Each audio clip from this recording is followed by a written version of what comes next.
Good evening dear students. So आज हम करेंगे स्टार्ट क्लास 10th का फिज़िक्स के जो चैप्टर हैं, चैप्टर नंबर 2, जिसका नाम है human I and the colourful world. तो इसमें हम पहले ही देखेंगे जो ह्यूमन आई के बारे में पहले पढ़ना है हमें। ठीक है, हम देखेंगे पहले जो ह्यूमन आई इसकी ब्यूटी क्या है। ठीक है,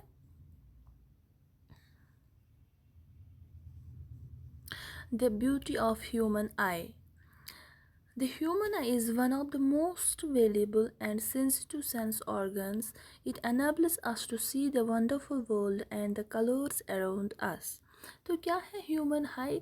ये जो ह्यूमन आई है ये एक सेंसिटिव सेंस ऑर्गन है। ठीक है, आप लोगों ने देखा होगा कि हमारे पास जो कितने सेंस ऑर्गन्स हैं, 5 सेंस ऑर्गन है और उनमें से आई एक सेंस ऑर्गन है। बट जो ये सेंस ऑर्गन है ना आई, ये बहुत ज़्यादा सेंसिटिव है। ठीक है, इससे क्या होता है, इससे हम जो भी वर्ल्ड में हमारे पास जो भी इर्द गिर्द सराउंडिंग्स में जो भी कलर्स हैं हम उनको अच्छे से देख पाते हैं। या कलर्स तो क्या, हम सब कुछ आई की ही वजह से देख पाते हैं। It's impossible to identify colors while closing the eyes. Thus, of all the sense organs, human eye is the most significant one as it enables us to see the beautiful, colorful world around us. तो अगर हम for example आई को close करेंगे तो हम नहीं देख पाएंगे कुछ भी। ठीक है, तो ये जो हमारा सेंस ऑर्गन है, ये जो हमारी आई है, इट्स वेरी इम्पॉर्टेंट, ये हमारे लिए बहुत ज़रूरी है। विदाउट आई हम कुछ भी नहीं देख सकते हैं। इवन हम कोई कलर नहीं देख सकते, हम कुछ भी नहीं देख पाएंगे। सो जो ये ह्यूमन आई है, it's very important sense organ.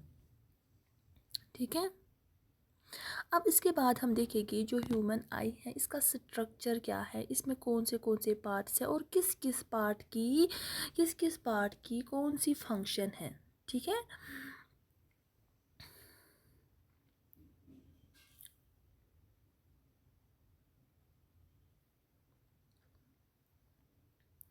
देखो ये जो ह्यूमन आई है ना, इधर है स्ट्रक्चर ऑफ ह्यूमन आई।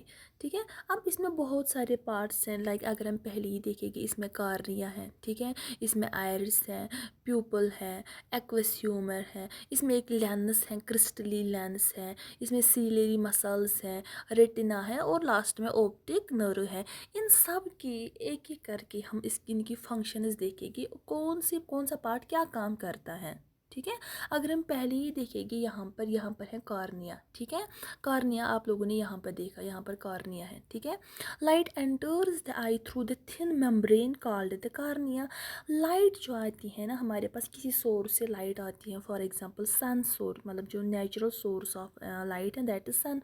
वहाँ से लाइट आ रही है, ये हमारी आई पे पड़ती है। तो सबसे पहले ये किस पे पड़ती है, ये पड़ती है एक थिन मेम्ब्रेन पे, जहाँ से ये एंटर होती हैं आई में। Light enters the I through a thin membrane, एक पतले मेम्ब्रेन के थ्रू लाइट एंटर हो रही है, जिसको कहते हैं कॉर्निया। क्या कहते हैं? Cornea. It forms a transparent bulge on front surface of the eyeball. Most of the refraction for the light rays entering the eye occurs at the outer surface of cornea.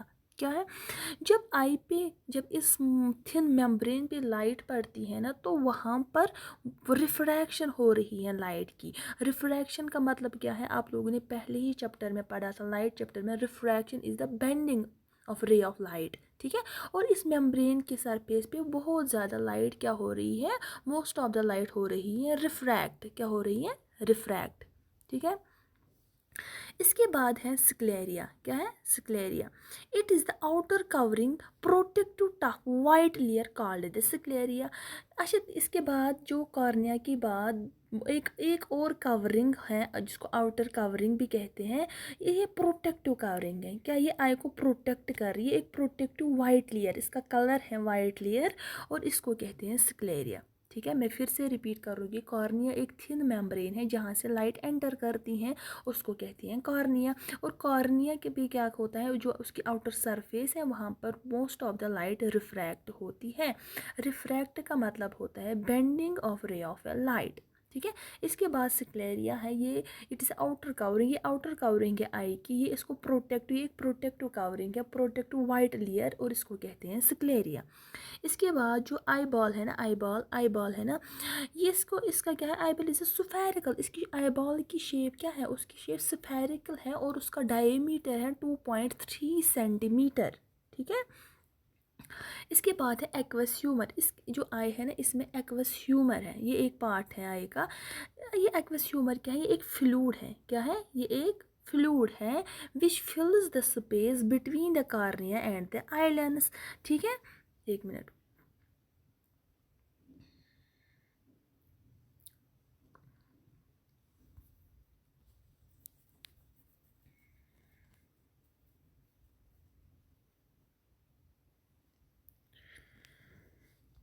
चलो इधर देखो, अब ये aqueous humour क्या है, ये एक fluid है जो किस स्पेस में होता है, एक तो होता है कॉर्निया और दूसरा होता है आईलेंस। आईलेंस कहाँ पे है, यहाँ।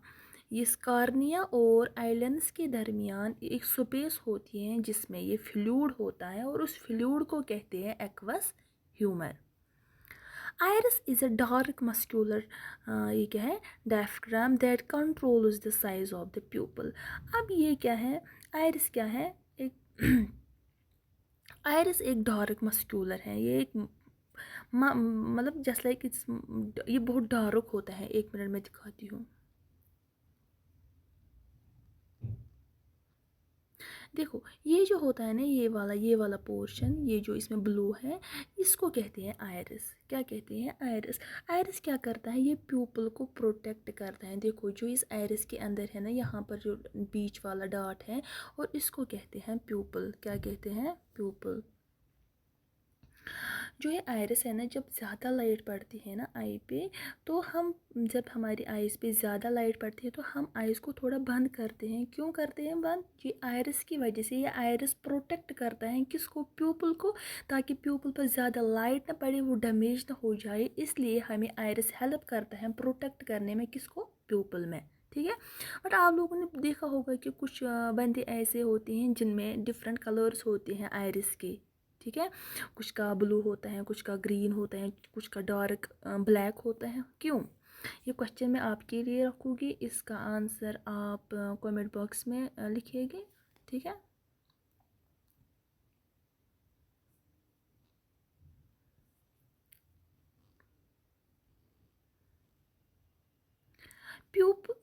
Iris is a dark muscular diaphragm that controls the size of the pupil, ये हमने डिस्कस किया है। Pupil is a small opening in the middle of the iris, मैंने आपको पहले ही बोला, जो ये pupil है ये iris में है, through which light enters, जहाँ से लाइट फिर एंटर होती है आई के अंदर। अब इसके बाद लाइट कहाँ पहुँचती है, वो पहुँचती है लेंस पे। कहाँ पे, लेंस पे। बिहाइंड द प्यूपल, अब प्यूपल के पीछे क्या है, there is a transparent and flexible jelly like structure called है लेंस। वहाँ पर एक बहुत ट्रांसपेरेंट है, ट्रांसपेरेंट मतलब जहाँ से दोनों तरह मतलब अच्छे से दिखाई देते हैं उसमें से, और वो बहुत फ्लेक्सिबल है, उसका स्ट्रक्चर जैसे झिल्ली स्ट्रक्चर है, उसको कहते हैं लेंस। अब हमने जो ये लेंस है ना, ये कन्वेक्स है, कि कान के ये कन्वेक्स लेंस है। यहाँ पे आप लोगों ने पहले ही चैप्टर नंबर 1 में लाइट में पढ़ा है कन्वेक्स एंड कनकेव। ठीक है।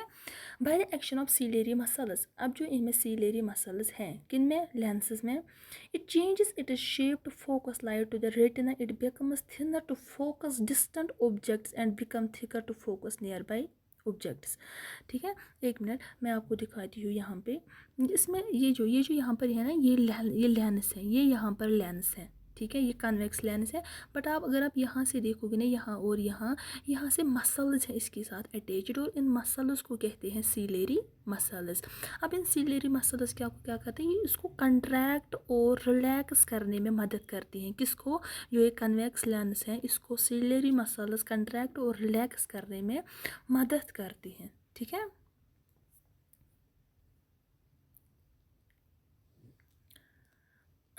अब हैं ciliary muscle. The ciliary muscles are capable of modifying the curvature of the lens and thereby affecting the focal length of the lens. ये focal length लेंस की कभी कम करते हैं और कभी ज़्यादा करते हैं. अब इसके बाद है vitreous humor. ठीक है. The vitreous humor is a clear fluid which fills the eye between the lens and the retina. अब vitreous humor भी एक fluid है but it's a clear fluid. इसमें से अच्छे से दिखाई दे रहा है जो कहाँ होता है between the eye, between the lens and the retina. retina और eye lens के दरमियान क्या होता है vitreous humor. The fluid helps the eye hold its shape with light being transmitted through to the retina. ये आई की शेप को maintain करता है. कौन? विट्रस ह्यूमर आई की शेप को मेंटेन करता है जहाँ से फिर लाइट ट्रांसमिट होती है और जाती है रेटिना के पास. अब इसके बाद है रेटिना. रेटिना किसकी तरफ? ये भी एक सेंसिटिव स्क्रीन जैसे है. फॉर एग्जांपल जैसे बोर्ड है. ठीक है. ये भी एक स्क्रीन जैसा काम कर रहा है रेटिना जिस पे इमेज बन जाए. जैसे लाइट आ गई बहुत सारे आई के पार्ट्स में गुजर के प्यूपल के बाद आई कहाँ लेंस पे. लेंस के बाद अब आइए रेटिना पे और रेटिना पे जब पड़ती है वहाँ पर इमेज बनती है. ठीक है. ये एक delicate membrane having enormous number of light sensitive sales. इसमें बहुत ज़्यादा लाइट सेंसिटिव सेल्स हैं. It convert the image formed by the lens into. ये जब इमेज बनती है ना रेटिना पे और ये उसको चेंज करती है इनटू इलेक्ट्रिकल सिग्नल्स में. और ये जो इलेक्ट्रिकल इम्पल्स या इलेक्ट्रिकल सिग्नल्स आप कहो ये जब ये फिर ट्रांसमिट होती है ब्रेन तक. और ब्रेन तक ये कौन पहुंचाता है? ये पहुंचाता है optic nerve. And it contains rods and cones. और इसमें जो सेल्स है ना light sensitive cells that can मतलब उनमें कौन कौन आते हैं? Rods and cones. ठीक है. जब ये ऑप्टिक नर्व पहुंचाती है ब्रेन तक सिग्नल कि लाइट की मतलब जो इमेज बन गई है हमारी आई में तो उसके बाद हमें वो दिखाई देता हैं. तो इसके बाद हम डिस्कस करेंगे हाउ प्यूपल वर्क्स. प्यूपल कैसे काम करता है और उसको हम नेक्स्ट लेक्चर में कंप्लीट करेंगे. आज के लिए इतना ही. Thank you so much.